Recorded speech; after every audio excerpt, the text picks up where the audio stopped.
দুই সপ্তাহের যুদ্ধবিরতির মেয়াদ শেষ হতে না হতেই তেহরান ওয়াশিংটনের মধ্যে ফের শুরু হলো চরম বাক্যযুদ্ধ।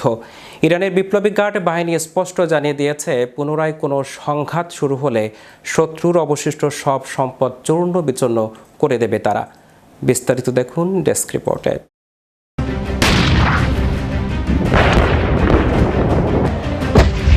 দুই সপ্তাহের যুদ্ধবিরতির মেয়াদ শেষ হতে না হতেই তেহরান ওয়াশিংটনের মধ্যে ফের শুরু হলো চরম বাক্যযুদ্ধ। ইরানের বিপ্লবী গার্ড বাহিনী স্পষ্ট জানিয়ে দিয়েছে, পুনরায় কোনো সংঘাত শুরু হলে শত্রুর অবশিষ্ট সব সম্পদ চূর্ণ বিচূর্ণ করে দেবে তারা। বুধবার ইরানের রাষ্ট্রীয় টেলিভিশনে প্রচারিত এক বার্তায় দেশটির সেনাবাহিনী মার্কিন বাহিনীকে কঠোর হুঁশিয়ারি দেন। দেশটির পক্ষ থেকে যুক্তরাষ্ট্রের সামান্যতম আগ্রাসনের ফলে পূর্ব নির্ধারিত লক্ষ্যবস্তুগুলোতে মুহূর্তের মধ্যেই আঘাত হানার হুঁশিয়ারিও আসে। আত্মরক্ষা নয়, বরং মার্কিন সামরিক শক্তিকে সমূলে উৎপাত করার শতভাগ প্রস্তুতি রয়েছে বলে দাবি করছে আইআরজিসি। ইরানের খাতাম আল আম্বিয়া সেন্ট্রাল হেডকোয়ার্টার্সের মুখপাত্র ইব্রাহিম জুলফারি মার্কিন প্রেসিডেন্ট ডোনাল্ড ট্রাম্পের সাম্প্রতিক হুমকির কড়া জবাব দিয়েছেন। তিনি বলেন, ট্রাম্প এবং মার্কিন কমান্ডাররা বারবার যুদ্ধের উস্কানি দিচ্ছেন, তবে আমাদের শক্তিশালী বাহিনী অনেক আগে থেকেই ট্রিগারে আঙুল রেখে চূড়ান্ত নির্দেশের অপেক্ষায় রয়েছে।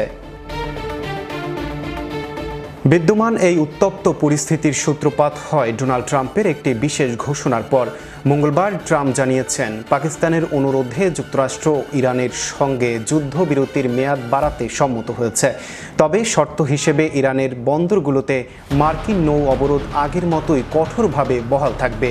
ট্রাম্পের বার্তাটি ছিল অত্যন্ত কৌশলীয় ও কঠোর। তেহরান যতক্ষণ পর্যন্ত স্থায়ী চুক্তিতে সই না করছে, ততক্ষণ এই অর্থনৈতিক ও সামরিক অবরোধ বজায় রাখার ঘোষণা দিয়েছেন তিনি।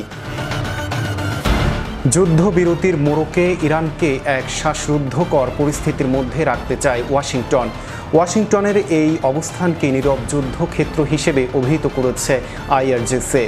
মেহের নিউজের প্রতিবেদন অনুযায়ী বিপ্লবী গার্ড বাহিনী তাদের সকল সদস্যদের সর্বোচ্চ সতর্ক অবস্থায় থাকার নির্দেশ দিয়েছে। তাদের মতে, তথাকথিত এই যুদ্ধবিরতির আড়ালে পেন্টাগন কী ধরনের ছক করছে তার উপর সার্বক্ষণিক নজরদারি চালানো হচ্ছে। আন্তর্জাতিক সামরিক বিশ্লেষকদের মতে, একদিকে ট্রাম্পের অবরোধের চাপ, অন্যদিকে ইরানের আইআরজিসির পাল্টা হামলার হুঁশিয়ারি।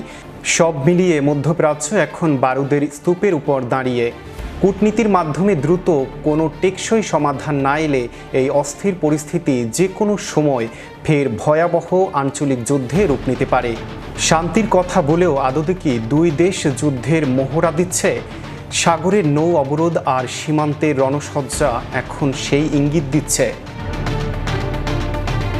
যুক্তরাষ্ট্রে পূর্বের ছলনা ইরানের বিশ্বাসকে ভেঙে দিয়েছে পুরোপুরি।